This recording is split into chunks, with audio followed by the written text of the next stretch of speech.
santé, sur le numérique. Nous avions l'habitude d'organiser ce webinaire plutôt le soir et nous testons ce nouveau créneau horaire qui, j'ai l'impression, quand même rencontre aussi du succès en termes de participants. Euh, et donc, nous avons donc trois sujets à l'ordre du jour sur un format d'une heure et l'objectif, c'est qu'on ait, après le temps de présentation, un temps d'échange et de questions ensemble sur ces trois thèmes.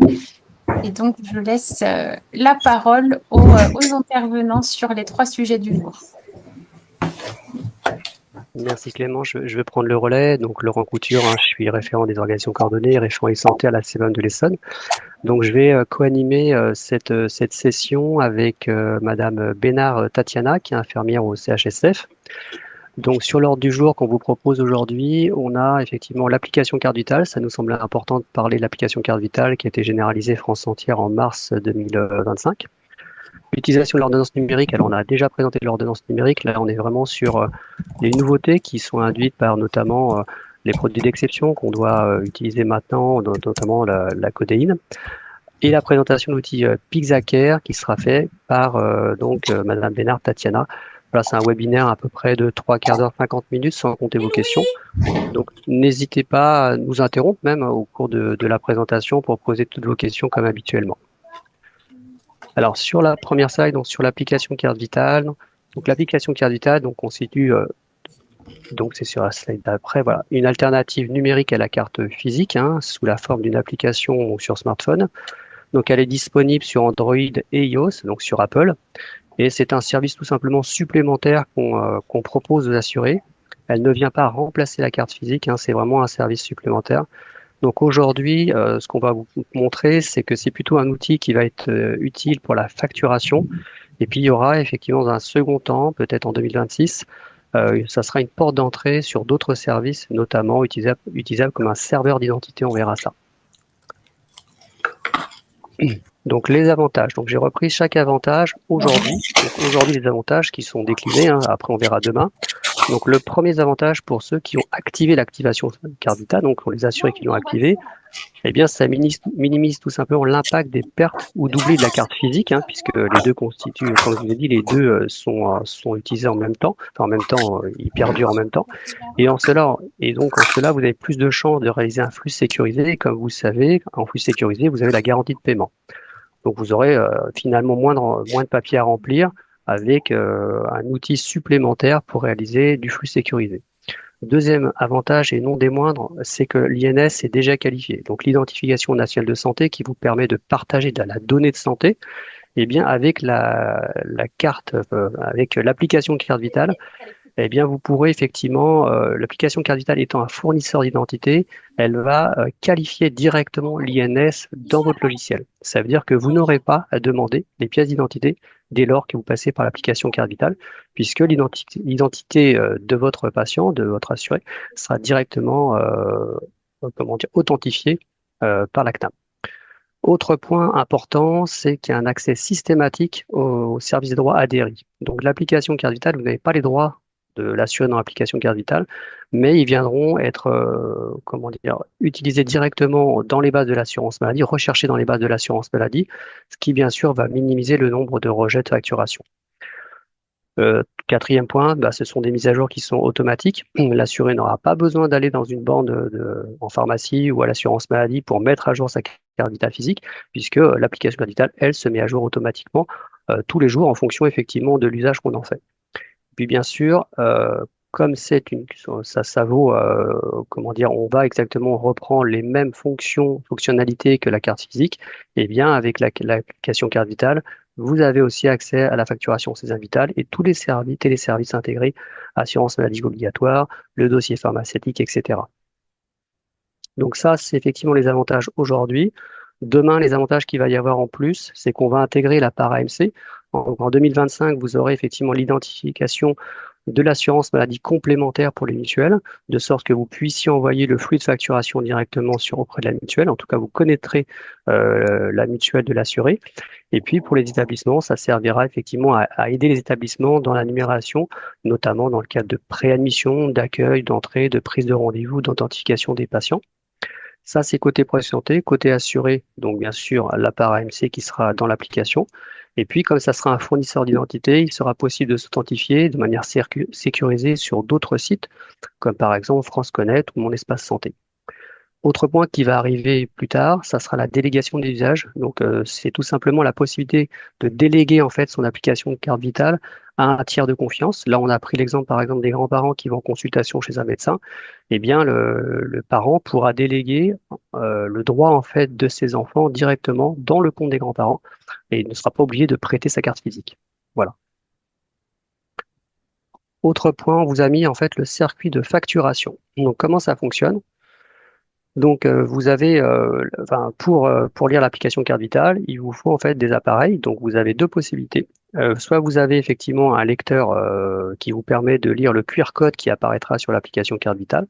Soit vous avez un lecteur NFC, donc un mode sans contact, un peu comme un mode de paiement sans contact, qui vous permettra effectivement de lire en fait l'application carte vitale. Une fois que vous avez effectivement lu l'application carte vitale, eh bien, votre logiciel automatiquement va aller rechercher les droits de l'assuré dans les bases de l'assurance maladie via ADRI. Et puis, dans un troisième temps, vous allez signer la carte, votre feuille de soins électronique en ligne, tout simplement. Il y aura une facture par session. Et puis après, chose importante, c'est que l'assuré recevra directement sur son smartphone une information sur la dépense de soins, à savoir, il verra le nom du bénéficiaire, donc lui-même, ses enfants, le professionnel concerné, et puis le montant des soins dépensés. Alors, pour déployer l'application carte vitale, il y a deux prérequis. Le premier, bien sûr, il faut un logiciel qui est à jour. Donc, le logiciel à jour, pour nous, c'est agréé Addendum 8. Voilà, Addendum 8 au dernier cahier des charges chez Invital. À ce jour, vous avez 99% des logiciels médecins et pharmaciens qui sont agréés Addendum 8. Après, c'est pas parce qu'ils sont agréés que vous avez forcément fait la mise à jour sur votre poste, mais vous avez toutefois une solution effectivement à 99%. Pour les paramédicaux, cela arrivera un peu plus tard, puisque là, c'est en cours de déploiement chez les paramédicaux. Donc, il vous faut effectivement la dernière version, donc logiciel Addendum 8, et puis il vous faudra un appareil capable effectivement de lire le QR code, donc soit sous mode de douchette par exemple, soit un lecteur NFC. Alors, ce qu'on vous conseille, nous, c'est le mode douchette, tout simplement parce que le mode NFC n'est pas compatible actuellement sur les iPhones et certains smartphones Android. Donc voilà, pour effectivement garantir une lecture optimale, nous, on vous préconise la douchette.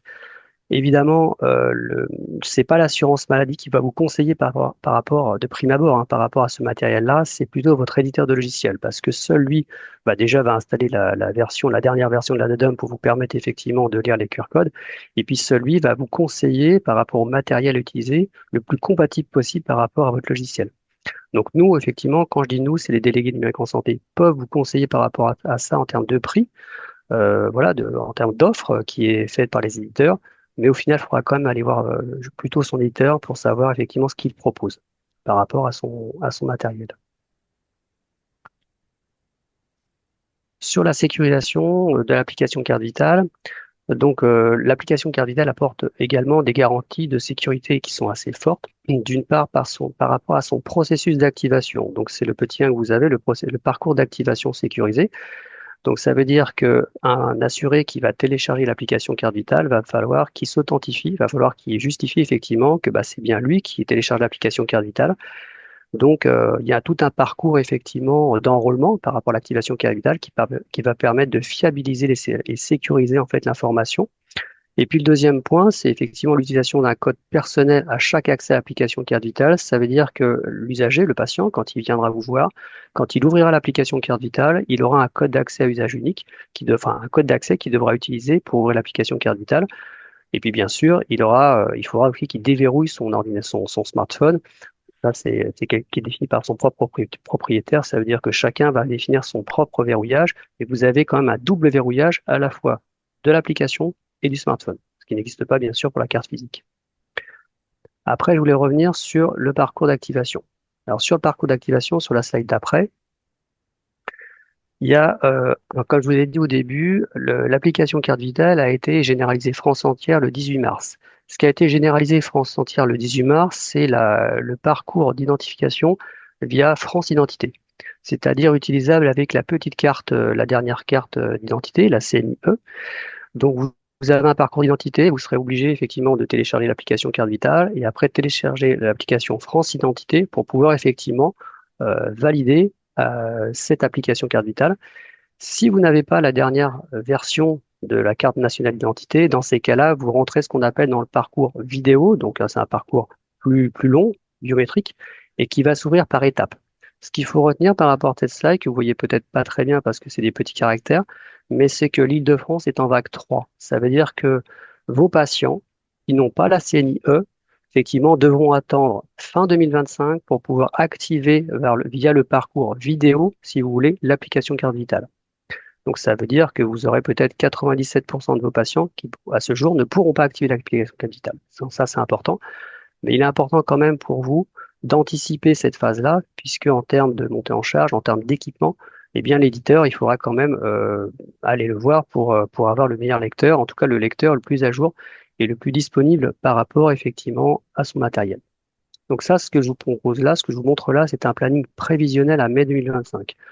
Donc qui est peut-être qui est susceptible d'évoluer en fonction des différentes vagues qui vont se décanter. Là, vous avez une vue en fait côté assuré, c'est-à-dire que là, vous avez le retour d'information sur l'application carte vitale pour un acte qui a été réalisé chez un médecin, chez un pharmacien, par exemple.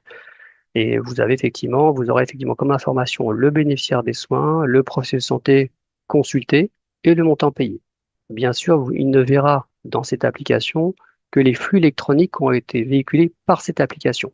Si vous utilisez la carte physique, là, il ne verra pas effectivement dans l'application carte CV ce retour d'information sur les paiements. Je vous ai mis effectivement le nombre de PS enfin le nombre de professionnels de santé qui ont une offre compatible. Alors attention, là je parle des médecins et des pharmaciens, sachant que les paramédicaux, comme je vous l'ai dit, c'est quelque chose qui est en cours de développement côté éditeur. Donc vous avez 98% à peu près des éditeurs qui proposent une offre compatible application carte vitale, et vous avez 95% qui ont effectivement une offre qui a été validée, c'est-à-dire utilisable directement par le logiciel. Donc ça veut dire qu'elle a été mise à jour directement par le logiciel, dans le logiciel du médecin ou du pharmacien. Voilà sur l'application carte vitale. Et en dernier point, je vous ai quand même mis voilà, pour en savoir plus, pour aller plus loin par rapport à ça. Vous avez un article sur amini.fr dans votre rubrique, donc médecin, pharmacien, paramédicaux, vous avez une rubrique par rapport à ça. Et puis vous pouvez aller sur le site du Sésame Vital pour voir le déploiement, les enjeux de la carte vitale.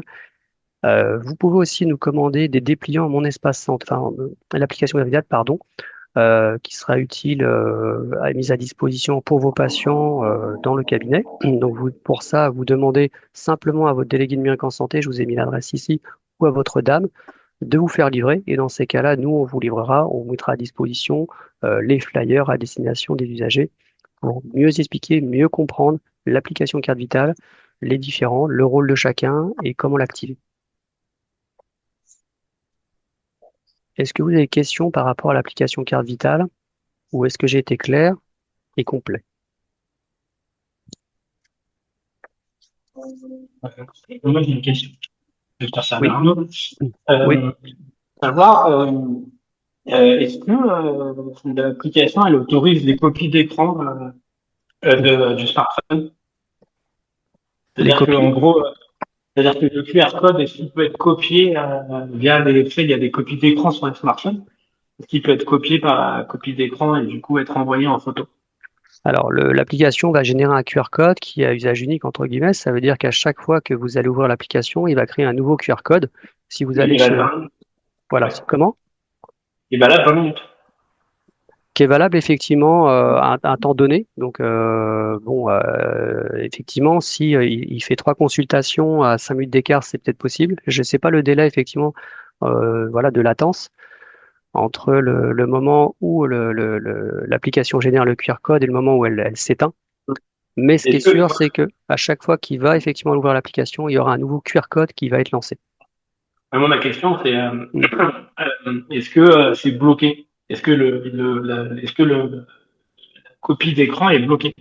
Parce qu'en fait, si c'est pas bloqué, enfin, vous allez avoir des fraudes. Je vous le dis tout de suite. Mm.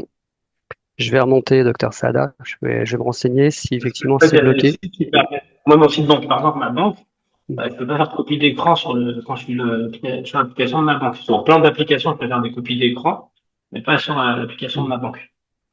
Je Donc, comprends. Je vais regarder le temps du screenshot et le temps effectivement qui est valable le QR code en fait.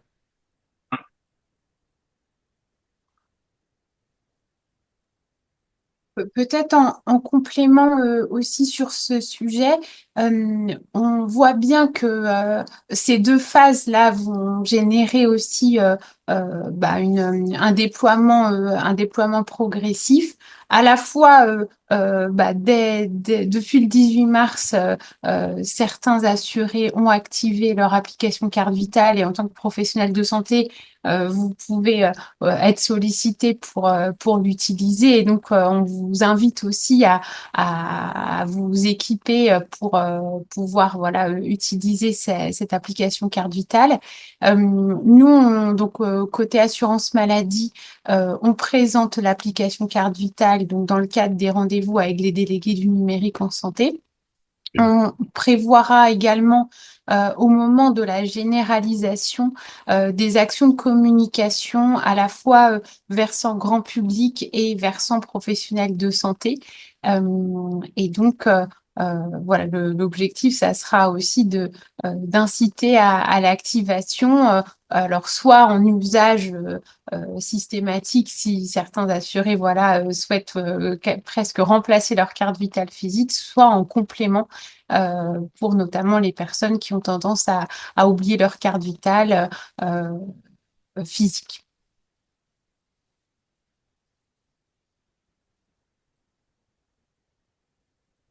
Alors le deuxième sujet, donc c'est l'ordonnance numérique. Donc c'est quelque chose effectivement qu'on vous a déjà présenté il y a 2 ans. C'était le tout premier webinaire qu'on a fait. Il était sur l'ordonnance numérique. Donc là, l'idée en fait, c'est de vous présenter effectivement les nouveautés qui sont induites notamment par l'arrivée de prescriptions sécurisées, et notamment le tramadol et la codéine, qui depuis le mars 2025 doivent être obligatoirement réalisées sur du papier filigrané ou en tout cas ou utiliser l'ordonnance sécurisée. Donc on vous rappelle que depuis l'ordonnance du 18 mars 2020, elle rend obligatoire l'ordonnance numérique et au plus tard le 31 décembre 2024. Cette ordonnance a été complétée par un décret au Conseil d'État. Donc on sait évidemment que ce déploiement est bien sûr progressif. Aujourd'hui, 100% des prescripteurs n'utilisent pas encore l'ordonnance numérique. Et voilà, c'est une augmentation qui est progressive, comme je vous l'ai dit, sur tout le département et France entière. Donc voilà, ça prend un chemin qui est tout à fait comment dire, satisfaisant pour l'instant, mais l'idée c'est quand même de densifier un maximum l'utilisation, puisque comme vous le savez, ça évite la fraude et ça permet de fluidifier l'ensemble du processus, notamment la transmission des documents auprès de l'assurance maladie notamment. Donc, je vous fais un petit rappel quand même de ce qui ne change pas pour le prescripteur et les nouveautés. Donc, ce qui ne change pas, effectivement, c'est la liberté de prescription du médecin, le déroulé de la consultation et la remise d'une ordonnance papier en fin de consultation. Ça, c'est important, on y reviendra juste après. Donc, la nouveauté, effectivement, c'est la présence d'un QR code et d'un numéro de prescription unique sur l'ordonnance. Ce QR code sera bien sûr à scanner par le professionnel de santé pour récupérer l'ordonnance sur le serveur de l'assurance maladie. Le deuxième, c'est la possibilité pour le médecin d'accéder aux données de délivrance a posteriori. Alors bien sûr, avec le consentement du patient, un consentement qui doit être donné lors de la consultation de prescription et qui est acté dans le logiciel. À partir de là, vous avez effectivement accès aux données de prescription, donc les médicaments qui ont été recherchés, délivrés à votre patient par la pharmacie. Le troisième point, c'est la simplification qui est apportée par la sécurisation du processus. Donc, vous n'avez plus besoin d'imprimer les ordonnances sur surface spécifique filigranée, notamment pour les médicaments d'exception, les stupéfiants et assimilés. Donc, vous les imprimez sur une page blanche, tout simplement. Et puis, le quatrième point, c'est qu'il y a une alimentation automatique du dossier médical partagé avec une version numérique de la prescription qui est visible par le patient dans son profil, bien sûr, s'il l'a activé. sachant que vous avez à peu près un quart des patients qui ont activé leur espace santé. Donc ça, c'est côté prescripteur. Côté pharmacien. Donc, ce qui ne change pas, bien sûr, c'est le libre choix du prescrit et du prescripteur par le patient, la possibilité d'ajuster l'ordonnance avec l'accord du prescripteur. Le petit astérix, c'est pour vous dire que avec l'accord du prescripteur, eh bien, vous téléphonez ou vous faites un message au prescripteur pour ajuster en fait la prescription. La prise en compte de délivrance partielle du renouvellement, la substitution, etc. et la possibilité de traiter des ordonnances sur papier classique, puisque évidemment, les deux systèmes perdurent. Les nouveautés, donc c'est la récupération des données de prescription directement depuis le logiciel de gestion d'officine donc du pharmacien. Il va récupérer directement donc l'ordonnance sur les bases de l'assurance maladie depuis le scan du QR code. L'attractivité de l'intervention du pharmaceutique, donc à partir du moment où l'assuré ne s'est pas opposé effectivement à ça, où le prescripteur pourra tout à fait voir la délivrance qui a été faite de cette prescription. Plus d'envoi justificatif d'accord, effectivement, avec l'ordonnance numérique plus l'application carte vitale ou la carte physique, le pharmacien n'aura plus de pièces à envoyer avec l'ordonnance numérique qu'on aura directement. Et puis, si c'est un flux électronique sécurisé, il n'y aura pas évidemment de volet de facturation envoyé. Quatrième point, le format de l'ordonnance numérique papier qui sera présenté par le patient. Évidemment, le format il change puisque vous avez la présence du QR code notamment et du numéro unique de prescription. Je voulais quand même revenir un petit peu sur ce qu'il y avait dessus. Donc ensuite, par rapport à la remise de l'ordonnance au patient. Donc une ordonnance doit être signée systématiquement et remise au patient. Donc soit sous format papier, ou si le patient le demande, on envoie effectivement ce document sur la messagerie sécurisée de mon espace santé, et puis sachant que votre logiciel va l'envoyer directement aussi dans le dossier médical partagé de mon espace santé du patient. C'est important. Dans tous les cas, le patient, pour se présenter à une officine, doit obligatoirement avoir un document papier et signé du médecin.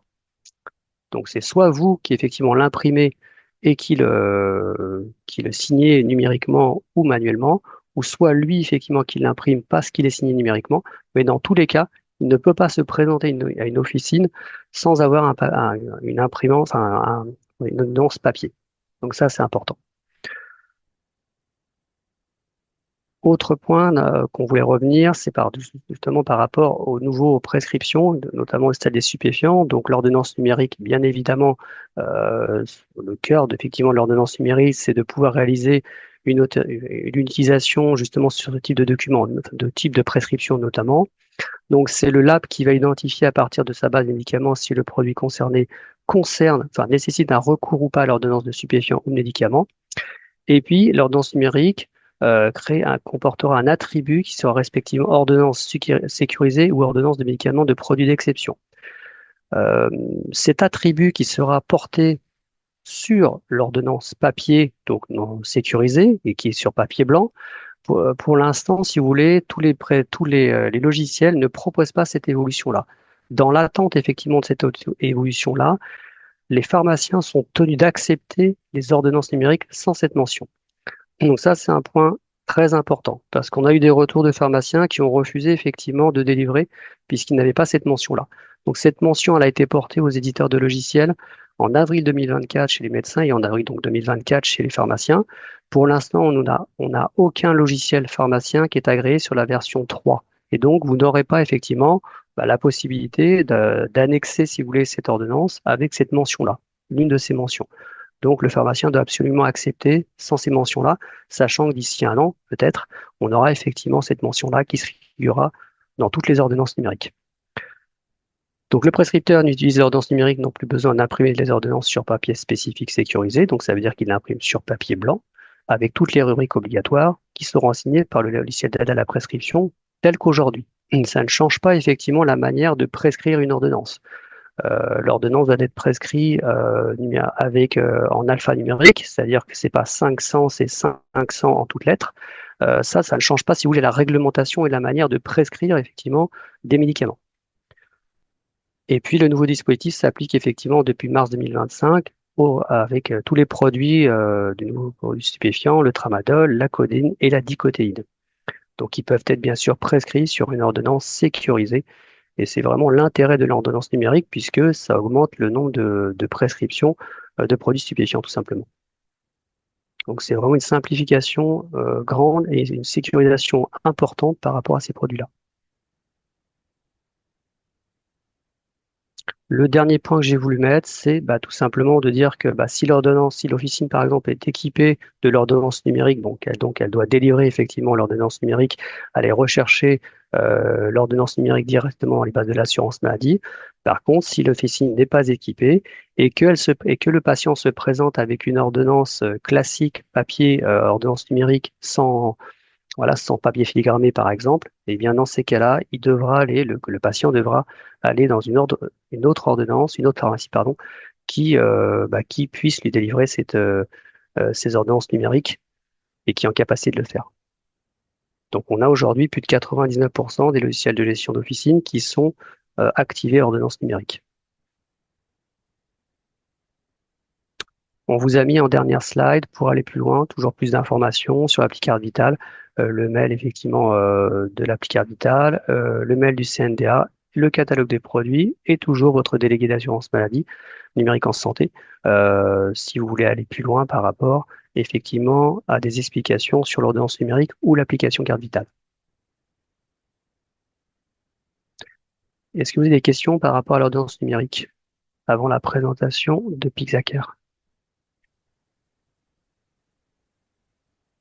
Alors, j'ai pas, j'ai une question, mais j'ai aussi plutôt on va dire que voilà, je voulais dire que c'était top, que vraiment ça nous simplifie beaucoup la vie. Par contre, je crois qu'on peut pas faire de chevauchement avec l'ordonnance numérique.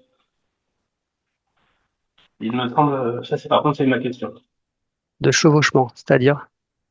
Avant, en fait, quand les gens ils venaient 2, 3 jours avant la fin de la validité de leur ordonnance, enfin un peu plus même d'ailleurs, on pouvait chevaucher, on pouvait marquer chevauchement autorisé, ce qui permettait d'obtenir les médicaments un mois supplémentaire avant la date.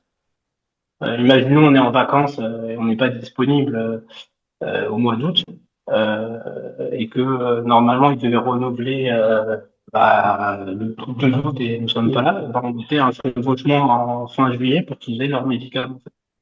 Et je crois que il me semble que l'ordonnance numérique ne peut pas le faire. Donc, si je comprends bien votre question, c'est-à-dire qu'il a une prescription qui va, par exemple, jusqu'au 31 mai 2025, et il vient vous voir avant, en fait, pour faire une prolongation, c'est ça. Et vous Ah, réalisez, en fait, la prolongation qui est en chevauchement avec l'autre prescription. oui, c'est ça. Euh, je sais pas. Je peux pas vous dire. Je vais me renseigner, pareil. Ouais. En fait, moi, c'est un peu problématique, notamment les enfants qui sont sous Ritaline ou même des traitements stupéfiants, il y en a. Je vais me renseigner, docteur Sada. Ouais, très bien. Merci.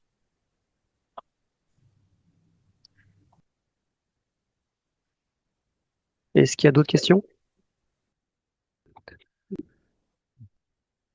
Ok. Bonjour à tous. Merci beaucoup d'être aussi nombreux pour, en tout cas, aussi ma partie à moi sur Pixacare. Donc, moi, je suis Tatiana, je suis une des infirmières de coordination de l'équipe du pied diabétique au centre hospitalier du Sud francilien.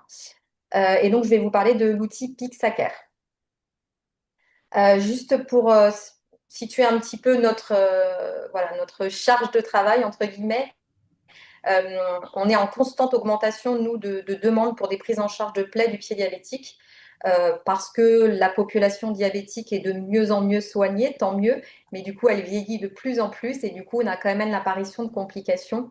Et donc, nous, par exemple, entre 2023 et 2024, on a eu plus de 45% d'HDJ et avec une file active qui est en constante augmentation. Actuellement, sur l'année 2024 et début 2025, on a 706 patients de file active. Et puis, c'est des patients qui sortent jamais de la file active, puisque même quand ils sont cicatrisés, on les voit. Et donc, cette file active, du coup, ne fait qu'augmenter. Ils sortent de notre file active uniquement quand il y a un décès. La moyenne d'âge, elle est de 69 ans et on a 2 tiers d'hommes et 1 tiers de femmes. Alors, comment on est arrivé à Pixacare et après je vais vous présenter l'outil. On a eu plusieurs problématiques dans le service. Alors déjà, on a eu une superbe étude dont je vais vous parler après, qui nous a amené à réfléchir à l'utilisation d'un outil digital et numérique je vais vous en parler après. Il y avait les difficultés de prendre des photos et beaucoup des photos de nos plaidiers se retrouvaient sur notre téléphone personnel au milieu des vacances des enfants, des animaux, et ça devenait un peu compliqué. Au sein de l'hôpital, on n'a pas de fichier aussi qui regroupait l'ensemble des photos des différentes plaies des services. Donc chacun le mettait dans des documents différents. Et nous, notamment pour les comparaisons et pour des avis, il fallait qu'on aille trouver à droite à gauche, c'était très compliqué. Le lien ville-hôpital, du coup, on n'avait pas vraiment d'outils pour le faire, à part une adresse mail, mais une adresse mail qui n'était pas en plus sécurisée. Et nous, on a vécu une cyberattaque il y a quelques années où on a eu peur déjà de tout perdre et on n'a pas eu d'ordinateur pendant 3 mois.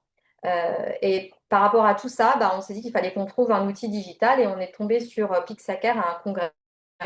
Et puis, c'est comme ça que l'aventure a progressivement commencé. Alors, juste pour vous parler de l'étude Télépied, c'est une étude en plus qui a été publiée dans le Lancet, donc c'est vraiment une belle étude du docteur Dardari et une étude du Centre hospitalier du Sud francilien et du CERID. Et c'était la comparaison entre une prise en charge classique d'une plaie de pied diabétique, donc les allers-retours ville-hôpital, comme on peut le faire classiquement, et parallèlement, il y avait un groupe qui était suivi en plus par une infirmière experte et via une solution de télésanté notamment des photos envoyées régulièrement. En fait, elle suivait un petit peu plus le patient. Elle allait au domicile du patient, voir les difficultés aussi des soignants en ville. Et l'étude a montré en fait une réduction du nombre de jours d'hospitalisation ou de réhospitalisation pour ces patients. On a diminué de moitié les coûts liés à la prise en charge de l'ensemble de la cicatrisation de ces plaies. Et il n'y a pas eu de perte d'efficacité sur le taux de guérison, ni d'augmentation du taux d'amputation. Et c'est comme ça qu'on s'est dit qu'il fallait qu'on utilise cette expérience et qu'on la mette à profit, mais il nous fallait un outil. Et donc, on est tombé. Alors, on a su qu'il y avait Pixaker, je vais vous expliquer comment ça fonctionne, mais il fallait le financer. Et on a eu la chance, grâce à une chef de service, de tomber sur une offre de l'ARS qui cherchait voilà, des projets pour l'accès aux soins via une solution de télésanté pour des publics et des territoires prioritaires. Et notre projet, on a eu la grande chance d'être retenu. Notre projet, c'était l'amélioration du parcours de soins des personnes vivant avec un diabète et porteuses d'une plaie de pied via une solution de télésanté. Et donc, on a pu être financé de l'application pour 1 an et on a eu un poste infirmier de coordination en plus qui a été en CDD 2 fois 6 mois et qui est actuellement en CDI. Donc, ça a été une grande avancée pour nous et le projet a commencé en juin 2024.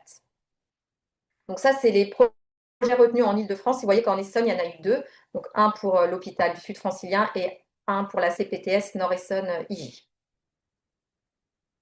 Donc Pixaker, c'est quoi? Pixaker, c'est une solution digitale de gestion des photographies médicales et de suivi de cicatrisation. Ce qui change de beaucoup d'applications qui existaient jusqu'à maintenant, c'est qu'à la fois, c'est une application sur le téléphone portable, mais c'est aussi une interface numérique pour nous, pour la gestion et l'expertise à l'hôpital. Donc, on va pouvoir faire le lien. En ville, vous avez l'application, c'est gratuit.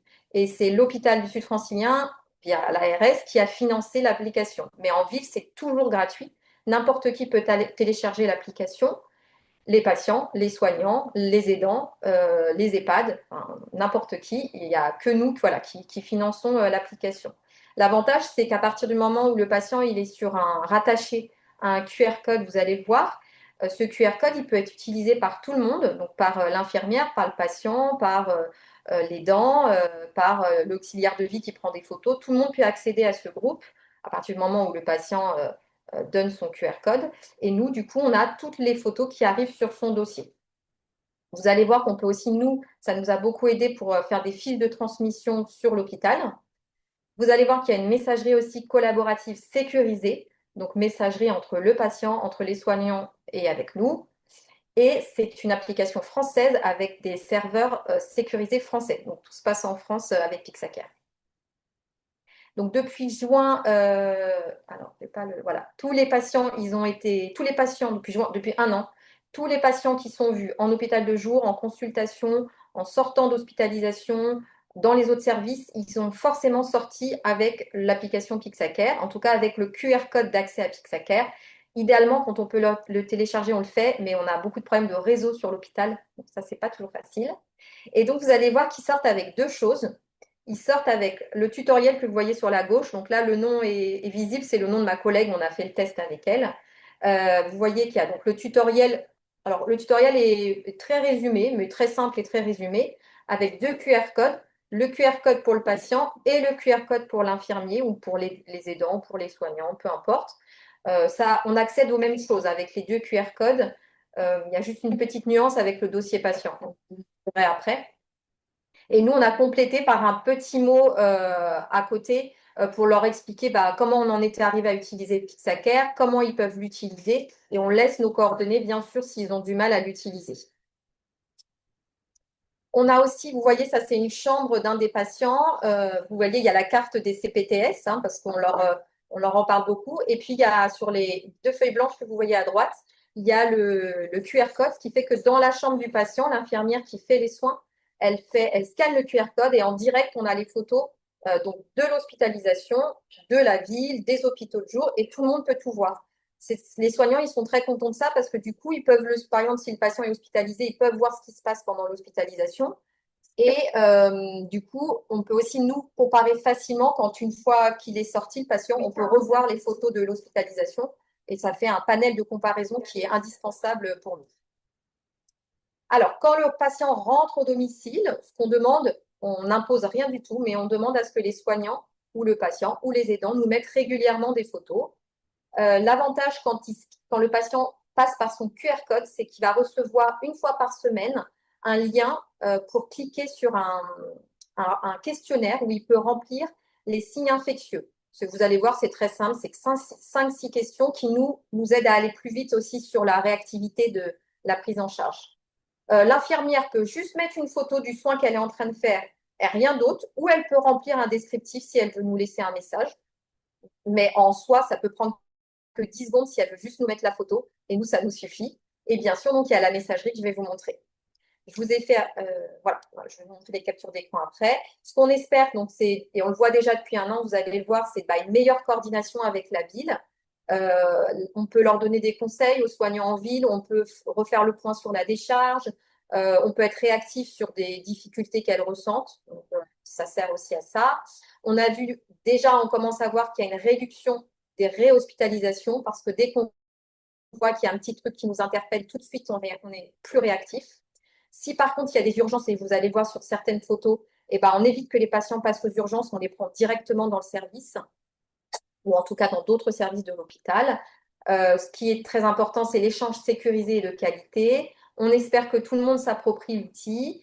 Et c'est un lien étroit, comme je vous disais, avec aussi le service d'hospitalisation, l'hôpital de jour et la ville. Et on espère, comme pour l'étude télépied, bien sûr, réduire les coûts, moins d'AGNJ, moins de bons de transport, réduction du temps de cicatrisation, voilà. Après, il va y avoir pas mal de photos, donc faites attention, ceux qui sont un peu sensibles, il va y avoir des photos un peu particulières. Donc là, c'est les chiffres que Pixacare nous a délivrés au mois d'avril.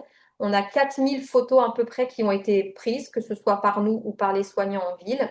On a 118 infirmiers, infirmières libéraux qui utilisent l'application actuelle. C'était au mois d'avril, donc c'est encore un peu augmenté. Et en tout, on a 422 patients qui utilisent l'application sur les 700 de la file active. Alors, voilà ce qu'on voit en fait. Là, c'est sur un patient. Donc, vous voyez en haut, il y a marqué télésuivi 2. Donc, ça, c'est un patient. Et voilà, chaque fois qu'il va mettre une photo, vous voyez les dates, on va avoir des photos et plus ou moins un descriptif. Donc, ça, c'est vraiment fil patient. On va avoir ensuite, quand nous, tous les jours, on consulte Pixacare pour voir s'il y a, voilà, on regarde ce qui se passe, s'il y a des photos qui nous interpellent, si tout va bien. Voilà comment on voit notre interface. Quand c'est lui qui met une photo, le patient est en violet. Quand c'est les soignants, c'est en blanc. Et vous voyez, on le voit sur la photo d'après, le petit questionnaire patient. Ça, l'infirmière peut le remplir d'elle-même, le patient peut le remplir d'elle-même, mais toutes les semaines, si on a rentré son numéro de téléphone, quand on a créé son QR code, il est amené à cliquer sur un lien qui l'amène sur ce questionnaire et il remplit. Et nous, on a des petites alertes rouges quand on voit qu'il y a des rougeurs, de la fièvre, une odeur. Voilà, et tout de suite, on va aller un petit peu plus vite voir les photos du patient. Ça, c'est la messagerie. Voilà, toutes les cases rouges, hein, c'est pour masquer l'identité des personnes avec qui on a échangé. Mais voilà, ça vous montre que voilà, on a une messagerie. Nous, on communique très facilement. La seule difficulté, c'est ce que je dis un peu plus tard, c'est qu'actuellement, on ne peut pas échanger les documents. Donc, si l'infirmière me dit il a perdu son ordonnance de pédicure podologue, malheureusement, je suis obligée de repasser par l'adresse mail de notre unité. Quelques exemples d'utilisation, c'est là où les photos un peu particulières arrivent. Là, je vous montre quand on n'avait pas commencé à l'utiliser, mais la première photo, c'est à sortant du bloc. On ne l'avait pas encore mis sur l'application, mais aujourd'hui, on les met. Là, c'est le patient qui a pris sa photo et on voit en fait que jusqu'à la guérison, pour lui, ça s'est très bien passé, tant mieux. On n'appelle pas le patient tous les jours parce qu'il y en a qui mettent des photos tous les jours pendant 6 mois, mais on l'appelle de temps en temps juste pour le rassurer, lui dire écoutez, tout va bien, la cicatrisation évolue bien, on continue le même protocole. Voilà, on rassure le patient, on rassure les soignants. D'autres cas, voilà, sur un mal perforant de la pulpe de l'hallux qui évolue très bien. Là, des plaies qui peuvent paraître très impressionnantes dès le début, une prise en charge au bloc et un patient qu'on revoit en hôpital de jour. La petite pastille que vous voyez de couleur sur la dernière photo, vous allez voir après, c'est qu'on commence à utiliser, ça permet de calculer la surface de la plaie. En ville aussi, vous pouvez l'utiliser, on n'a pas encore demandé à ce que ce soit utilisé en ville parce qu'il faut d'abord s'approprier l'outil. Mais en tout cas, nous ou la ville peut mesurer la plaie grâce à cette petite pastille. Là, c'est un patient qu'on voit en HDJ, donc c'est l'évolution, vous voyez, on l'a vu tous les mois de mars, mois d'avril, mois de mai, mais le patient nous met aussi, donc ça, vous voyez bien que c'est la salle de consultation et que ça évolue très bien, mais le patient, chez lui, vous voyez, prend aussi les photos sous différents angles, comme il veut, mais ça nous permet aussi de voir que tout évolue bien. Donc, on peut comparer toutes les photos. On a un outil de comparaison sur l'application et on peut prendre n'importe quelle photo pour les comparer et comparer la superficie. Là, c'est un jeune patient pareil, qui nous a envoyé des photos. Là, c'est des photos qui sont prises chez lui. Et là, vous voyez, en cours de prise en charge, dès que les tendons ont été recouverts, on a changé le pansement. Il était avec une TPN assez lourde et on a mis une TPN plus simple. Donc, ça permet de réajuster aussi la thérapeutique locale sans que le patient vienne en consultation. D'autant plus que ce patient-là, il habite dans le 45 et qu'on a de plus en plus de patients qui viennent de loin. On n'a pas que l'Essonne, beaucoup de la Seine-et-Marne, de Loiret, de Lyon, du 94. Donc voilà, ça évite que les patients viennent juste pour changer une thérapeutique locale. Et là, c'est le cas d'un patient, vous voyez, qui a été réhospitalisé. La première photo, c'est en sortant d'hospitalisation. Il nous envoie une photo on va dire une quinzaine de jours après, puis une vingtaine de jours après. Et en soi, la plaie ne pose pas trop de problème, mais on voit que le pied, il a triplé de volume. Là, c'est pour nous un signe que ça ne va pas. On lui fait faire une prise de sang en ville. La prise de sang n'est pas bonne. On ne l'envoie pas aux urgences. On lui réserve une place en hospitalisation et il est directement hospitalisé en diabétologie. Et du coup, il est sorti plus vite parce qu'il y a une prise en charge beaucoup plus réactive. Là encore, un patient, la première photo, c'est en consultation. La plaie n'est pas très belle, mais il n'y a pas d'infection, il n'y a pas de dermo-hypodermique périlésionnelle. Là, on voit qu'il y a une très nette dégradation sur la deuxième photo. Ce patient a été aussi réhospitalisé directement sans un passage aux urgences. Là également, là c'est un orteil malheureusement qui a pris une mauvaise tournure. Ce n'est pas forcément la plaie, c'est des fois la coloration. Et là pareil, c'est un patient qui en plus était en sepsis, donc on l'a pris directement sans passage par les urgences. Encore une fois, une plaie qui paraissait belle au début et une coloration qui est suspecte. On lui demande de renvoyer vraiment des photos tous les jours. Et là, mauvaise évolution, réhospitalisation directe. Et puis, il y a des cas aussi où tout va pas bien, tout va pas mal, mais la plaie ne bouge pas. Vous voyez, là, c'est des photos sur, on va dire, un mois. Il n'y a aucune évolution de la plaie. Et donc là aussi, on va reconvoquer le patient en hospitalisation pour proposer une autre thérapeutique. Là, c'est un patient chez qui on a mis une larvothérapie. Donc ça se fait en hospitalisation. Et il a fini par cicatriser beaucoup plus rapidement alors qu'on avait une stagnation complète de la plaie qu'on a vue grâce aux photos. Si on n'avait pas eu les photos, c'est un patient qu'on va revoir malheureusement tous les 3 ou 4 mois. Et donc pendant 3 ou 4 mois, il peut garder sa plaie comme ça, sans aucune réaction. Là, ça a permis d'anticiper et d'organiser une cicatrisation plus rapide. Donc là, ce que je vous parlais, c'est l'outil de délimitation de la plaie qu'on est à peine en train d'utiliser. Il fallait d'abord s'approprier l'outil. Mais on voit que ça fonctionne plutôt pas mal. Il ne faut pas que ce soit des plaies cavitaires, mais en tout cas, toutes les plaies planes, on y arrive plutôt pas mal. L'application met à jour régulièrement les choses, donc ce n'est pas parfait, mais en tout cas, c'est en cours d'être parfait. Et ça, la ville va pouvoir l'utiliser. Ce sera juste qu'on ne sait pas trop comment on pourra vous distribuer les pastilles, peut-être via les patients lors de leur première HDJ. Et voilà à quoi ressemble une fiche de transmission générée par l'application. Alors ça se fait pas en ville, mais nous, on le fait. Et maintenant, on le fait systématiquement. Avant, à la fin de chaque HDJ, il y avait un compte-rendu médical, mais le temps qu'il soit corrigé par les secrétaires, qu'il soit envoyé au patient, il peut y avoir un mois. Et il y avait notre compte-rendu infirmier, mais qui restait dans le logiciel métier du CHSF. Aujourd'hui, tous nos patients qui sortent d'HDJ, on fait des transmissions là-dessus. Ça veut dire que l'infirmière, si le patient ne sait pas trop lui dire ce qui s'est passé pendant l'HDJ, qu'elle n'a pas eu accès au compte-rendu ou qu'il arrive tardivement, elle peut se connecter à l'application via le QR code et retrouver toutes nos transmissions sur le protocole, sur notre évaluation, sur ce qu'on a mis en place. Nous, ça nous simplifie les choses parce qu'on a moins d'appels, moins de mails pour savoir ce qui s'est passé. Le patient, il n'est pas obligé de tout retenir et voilà, toutes les données peuvent se faire via l'application.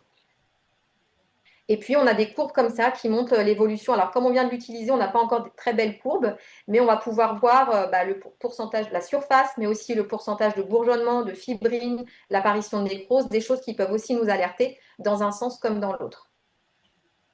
Là, c'est encore un exemple de fiche que vous pouvez retrouver, vous, les soignants en ville, en allant sur le dossier du patient. Les limites. Les limites, c'est qu'une photo, ça reste une photo. Que si on ne décrit pas le pied, qu'on mette juste une photo, c'est pas mal, mais je ne touche pas le pied, j'appuie pas sur le pied pour voir s'il y a un écoulement, je ne sens pas le contact osseux, et parfois c'est très zoomé. Enfin voilà, une photo reste une photo. La plupart du temps, c'est très bien, mais parfois, je vais vous montrer, par exemple, des photos floues, je ne peux pas en faire grand-chose, et c'est vrai que quand je peux avoir une description en plus, c'est l'idéal. Si les soignants n'ont pas le temps en ville, je comprends. Description en ville, c'est mieux. Il y avait une question? Alors, on continue. Et voilà, comment on en arrive du coup à faire aussi des erreurs aussi avec l'application, hein, tout n'est pas parfait. Là, c'est un patient, juste pour vous montrer, il y a un petit pastille rouge avec 3. En fait, c'est un patient pendant un mois. Il nous a dit que c'était rouge, que ça sentait pas bon et que ça coulait. On lui a fait faire des prises de sang au début, tout était bien. Du coup, on s'est moins alerté, mais parce que je pense qu'il était très inquiet, donc il a utilisé l'outil des petites pastilles rouges en disant peut-être que voilà, ils vont bien regarder tous les jours, bien m'appeler tous les jours si ça va. Mais ce qui fait qu'on a un peu tassé les choses parce qu'ils nous mettaient toujours la même chose et que les prises de sang étaient rassurantes. Sauf qu'en fait, il y a un moment donné, il a vraiment fait une infection et une dermohypodermite et qu'on n'a pas repéré à temps parce que depuis un mois et demi, il nous mettait toujours la même chose. Donc, c'est vrai qu'on préfère des fois, quand c'est des soignants qui font l'évaluation, que le patient qui s'alerte vite et parfois à juste titre, mais parfois non. Voilà, c'est ce qu'il avait marqué. Le patient, il mettait toujours la même chose. Là aussi, une photo, on peut voir que c'est très beau entre le 18 avril et le 21 mai. On se dit, c'est magnifique, il n'y a pas de souci. Sauf que quand on prend la photo du dessus, et ça, c'est ce qu'on demande en ville, hein, la photo de la plaie est très importante, mais la photo du pied avec du recul est très importante, puisqu'on voit là que le pied gauche, il avait triplé de volume par rapport au pied droit. C'est un patient qui avait 300 de CRP. Mais si on se base que sur l'évaluation de la plaie, on se dit que c'est pas trop mal. Et franchement, moi, je ne l'aurais pas réhospitalisé juste en recevant que la photo de la plaie. Les limites, l'autre limite, c'est aussi qu'actuellement, nous, donc les deux coordinatrices qui faisons l'expertise des photos sur Pixacare, on n'a aucune rémunération. En tout cas, l'hôpital n'est pas payé pour ça. Nous, on a notre paye, mais il n'y a pas de rémunération pour l'hôpital. Ça n'existe pas encore aujourd'hui en play cicatrisation, mais les choses sont vraiment actuellement en train de changer avec l'avancée législative de mai 2025. C'est en train d'être discuté là en Sénat. Sur la valorisation de certaines compétences et notamment en plaie et cicatrisation. Donc, j'espère que les choses vont avancer là-dessus. Nous, on l'utilise déjà pour l'insuline, en fait, nos infirmières de l'équipe d'éducation qui changent les doses d'insuline avec les patients. Elles ont leur activité est valorisée financièrement et c'est sur ce modèle qu'on voudrait que ça arrive en plaie et cicatrisation. Et puis pour ceux que ça intéresse, il y a le CICAT Occitanie, la région Occitanie, qui a créé le projet d'Homoplay, là qui vient de se terminer en 2024, qui est un projet qui a duré 3-4 ans avec par contre une cinquantaine de personnes autour de l'expertise en plaie et cicatrisation. Donc nous, on est tout petit à côté, mais c'est vraiment un modèle pour nous. Et puis ensuite, il faut savoir que c'est chronophage pour nous. On n'a pas que Pixacare comme activité. Et c'est aussi chronophage pour la ville. On sait, hein, c'est pas qu'une photo. Il faut enlever ses gants, il faut utiliser son téléphone, il faut prendre la photo. Et actuellement, l'infirmière libérale, quand elle fait ça, elle n'est pas non plus rémunérée en ville. Donc, on sait que ça peut être aussi un frein. Et puis, il ne faut pas oublier que le réseau Internet, il est important. En fait, l'application, on peut difficilement mettre des photos sans avoir un accès Internet. Alors nous, à l'hôpital, on vit cette difficulté-là parce qu'on est dans un bunker au CHSF, donc on a beaucoup d'endroits où on ne capte pas, et on sait que dans certaines régions de l'Essonne aussi, reculées, il n'y a pas de réseau. Donc il faut que l'infirmière prenne les photos sur son téléphone, et à un moment donné, quand elle va capter chez elle, ailleurs au cabinet, elle met les photos sur l'application. Elle peut faire ça, mais ça demande deux démarches, quoi. Et à développer, nous aujourd'hui, on voudrait savoir pourquoi il y a des infirmières et des soignants qui ne l'utilisent pas. On ne reproche ça à personne, mais on voudrait juste savoir quelles sont les difficultés. Donc on est en train d'enquêter un petit peu là-dessus.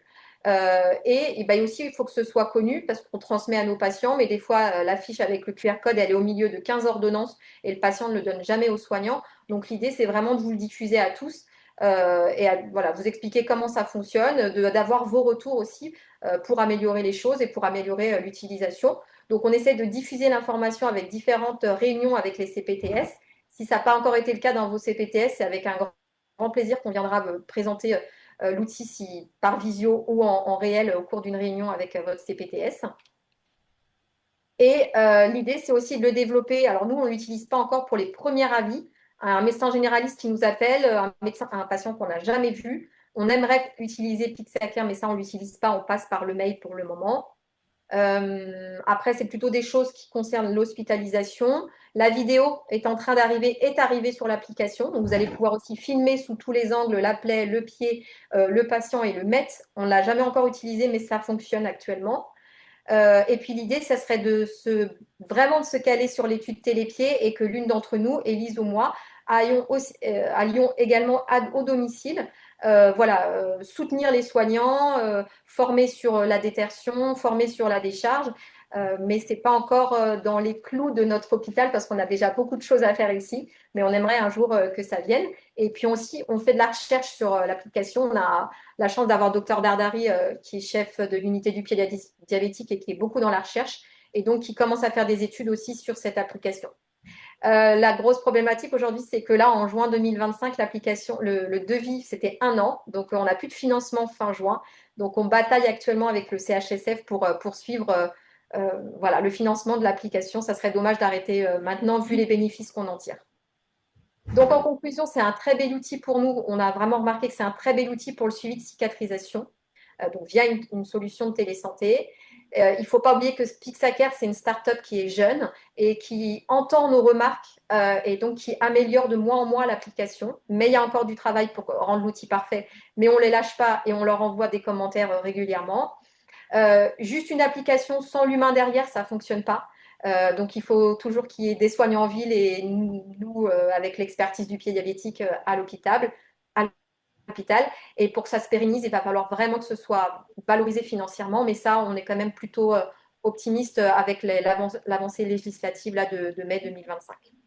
Et donc, on vous donne rendez-vous pour la 3e journée porte ouverte du pied diabétique. On diffusera bien sûr l'information via les CPTS le 13 novembre. Le 14 novembre, c'est la journée mondiale du diabète. Et donc, nous, on fait ça la veille avec des ateliers et une soirée de présentation sur le pied diabétique, mais aussi sur Pixacare. Je ne sais pas s'il y a des questions.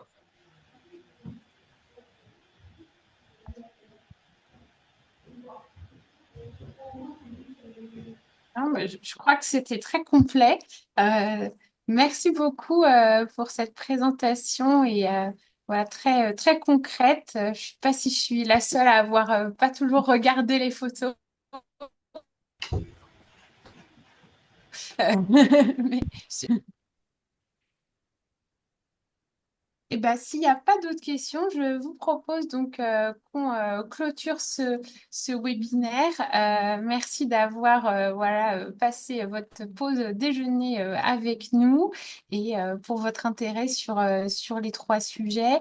On a l'habitude d'organiser environ un webinaire par trimestre, donc le prochain sera organisé à la rentrée.